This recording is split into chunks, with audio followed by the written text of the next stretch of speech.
जय हिंद दोस्तों, कैसे हो आप सभी। आयो सभी अच्छे होंगे, आपकी तैयारी एकदम परफेक्ट तरीके से चल रही हो गाइस। तो गाइस देखो, आपने थंबनेल देख लिया होगा तभी आप इस वीडियो पे आई हो गाइस। तो गाइस देखो, एक तो वो बच्चे होते हैं जो बिगिनर्स होते हैं, जिनको कुछ भी नहीं पता सिलेबस के बारे में। एक वो होते हैं जो आपके होते हैं रिपीटर, मतलब उनका प्री नहीं निकलता। तो मैं हमेशा अपने सेशन में बोलता हूँ कि आप प्री के साथ साथ मेंस की तैयारी करें, करा करो साथ में।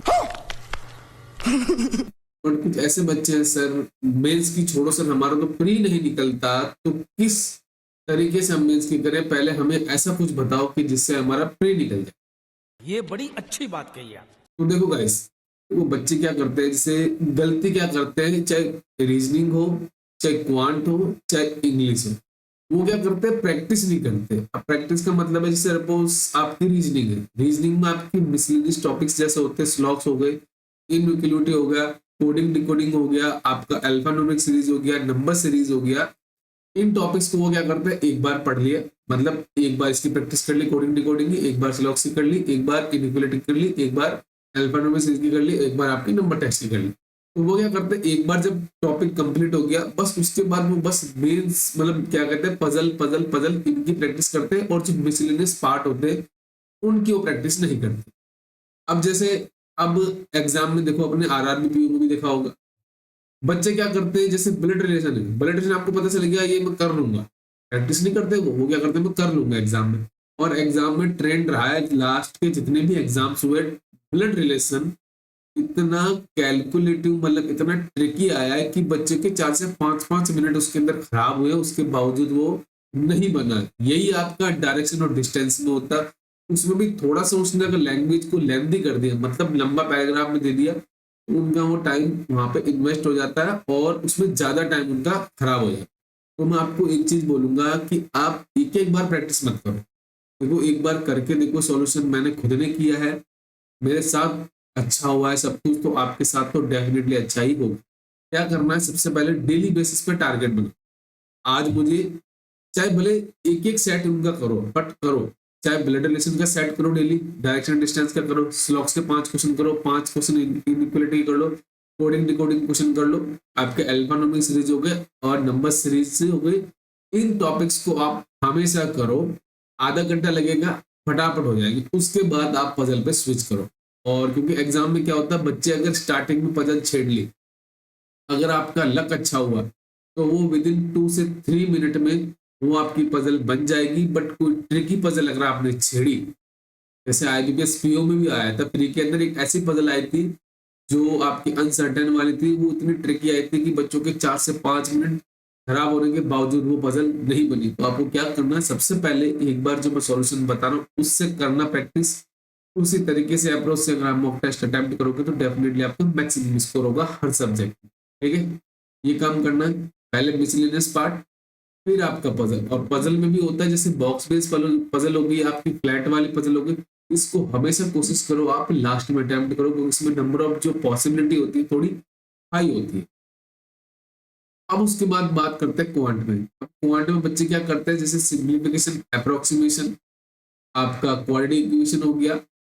तो ये बच्चे क्या करते हैं, नंबर सीरीज, ये 4 टॉपिक ऐसे हैं जो आपकी स्पीड मैथ में आते हैं। ये बच्चे क्या करते हैं, एक बार प्रैक्टिस कर ली, फिर इसी की प्रैक्टिस करते हैं, और फिर थोड़े दिन प्रैक्टिस करने के बाद इसको छोड़ देते, फिर लग जाते D I D I D I. और आपने देखा होगा कि बच्चों की जब सॉल्यूशन करते हैं ना, तो सिंप्लीफिकेशन में उनका टाइम खराब हो जाता है, कभी कभी तो क्वाड्रेटिक इक्वेशन में उनका टाइम खराब हो जाता है। तो आपको ट्रिक्स देखनी होगी, छोटी मोटी ट्रिक्स। अगर उस विद इन ट्रिक्स मैं इसको सॉल्व कर सकता हूँ, तो ये कैसे उनको विद इन टाइम सॉल्व करूंगा कि मेरा टाइम थोड़ा बच जाए। आपको क्या करना है, इनकी भी डेली प्रैक्टिस करनी है। आधा घंटा जो मिसलेनियस पार्ट था रीजनिंग का वो, और 1 घंटा आपको क्या करना है, जो स्पीड मैथ होती है उसको दो, और डेली करो। ऐसा नहीं कि 10 दिन कर ली फिर छोड़ दिया, फिर डायरेक्ट मॉक टेस्ट में कर रहे हो, या फिर आप डायरेक्ट एग्जाम में कर रहे हो। ये चीजें नहीं करनी। क्या करना है, डेली बेसिस पे आपको स्पीड मैथ पे फोकस करना है। और स्पेशली अब क्या करना, अर्थमेटिक को चूज कर लो। देखो, मैंने गलती करी थी जब मेरा 19-20 का टाइम था, जब मैंने अर्थमेटिक को बिल्कुल नहीं करता था। बट थोड़े दिन, मतलब 22 या 23 की बात है, जब मैंने अर्थमेटिक को सिलेक्ट किया, तो मेरा क्या था कि जैसे पहले क्या होता था, सिंप्लीफिकेशन भी आता था, अप्रोक्सीमेशन भी आता था, क्वाड्रेटिक इक्वेशन भी आती थी, नंबर सीरीज भी आता था, मतलब सारे टॉपिक आते थे स्पीड में, तो आराम से आप मैक्सिमम स्कोर कर लेते। बट आजकल ऐसा ट्रेंड नहीं है। आपको कैशलेट डीआई मिलेगी, अगर आपकी क्वांट अच्छी है तो आप उसको अटेम्प्ट करोगे, वरना 5 क्वेश्चन छोड़ दिए, बचे कितने 23 क्वेश्चन। उसमें भी क्या होता था, आजकल सिंप्लीफिकेशन अप्रोक्सीमेशन में एक टॉपिक मिलता है, ठीक है, कभी कोऑर्डिनेट इक्वेशन मिलती है, कभी नंबर सीरीज मिलती है, ये सभी अब कंटिन्यू नहीं आते। अर्थमेटिक जो सेक्शन है वो 12 से 15 क्वेश्चन आजकल पूछे जा रहे हैं। मैं आपको यही बोलूंगा, सारे टॉपिक मत करो, बट 5 से 6 टॉपिक अगर आप इसको आराम से कर लेते हो, तो अर्थमेटिक में भी अगर आप 5 से 6 टॉपिक करते हो तो आप मैक्सिमम स्कोर करोगे क्वांट के अंदर। देन आपको क्या करना है, डीआई सेक्शन करना है, क्योंकि डीआई में आपको पता है एक डीआई बिल्कुल ईजी आती है, एक डीआई थोड़ी कैलकुलेटिव आती है, और जब आपकी किस्मत ज्यादा ही खराब होगी तो आपको कैशलेट डीआई भी देखने को मिल जाएगी, ठीक है। ये काम करना है, सबसे पहले स्पीड मैथ करो, फिर आपको अर्थमेटिक देखना है, आपको स्किप नहीं करना। मैं कह रहा हूँ 12 से 15 क्वेश्चन में 5 क्वेश्चन से ऐसे होते हैं तो वन लाइनर होते हैं, उसको देखते आप सॉल्व कर सकते हो, तो उनको पकड़ो, ठीक है।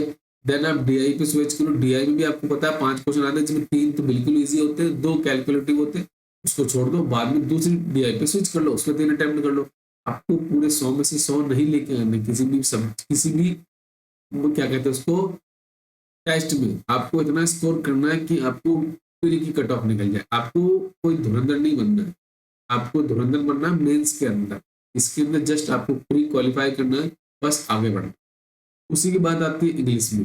इंग्लिश में आपको क्या करना है, अब रीडिंग बढ़ा दो। रीडिंग मतलब 1 से 1.5 घंटा रीडिंग करो।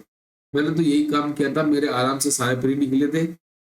देखो रीडिंग करने से क्या होगा, आपका क्लॉज टेस्ट भी इजी हो जाएगा, आपका पैराजम्बल भी हो जाएगा, और वर्ड स्वैप भी आपकी इजीली आप बना पाओ, ठीक है। तो ये काम करो। और बाकी देखो मॉक टेस्ट में के लिए मैं आपको एक ही चीज बोलूंगा, जो भी मॉक टेस्ट है उसके जितने भी सेक्शनल मॉक टेस्ट होते हैं, आपके जो टॉपिक टेस्ट होते हैं उनको कर लो। और 120 रूल्स ऑफ ग्रामर है, चाहे निमिषा मैम से पढ़ो, चाहे संतोष सर से पढ़ो, किसी भी टीचर से पढ़ो, बस इतना काम कर लो। इसमें आपको इतना डिसेंट स्कोर करना है कि आपकी कट ऑफ निकल जाए, मतलब 15 से 20 नंबर का आपका मार्जिन रखो, ज्यादा नहीं करना, क्योंकि आपने करके देख लिया होगा सब कुछ। आने कितने जितने भी बीते हुए दिनों में जितना आपने करना था, आप इंग्लिश की वजह से ही रह रहे थे, तो ये चीज कर लेना। बाकी जो मैंने आपको स्टार्टिंग से अभी तक बताया, एक बार करके देखना, अगर ना प्री निकल जाए ना तो मेरा नाम चेंज कर देना, मैंने किया है और आप भी करोगे, और डेफिनेटली आप एग्जाम करोगे, ठीक है। तो बाकी कोई दिक्कत तो हमारा टेलीग्राम ग्रुप है, उसको ज्वाइन कर लेना। बाकी मिलते हैं नेक्स्ट वीडियो में। Thank you and best.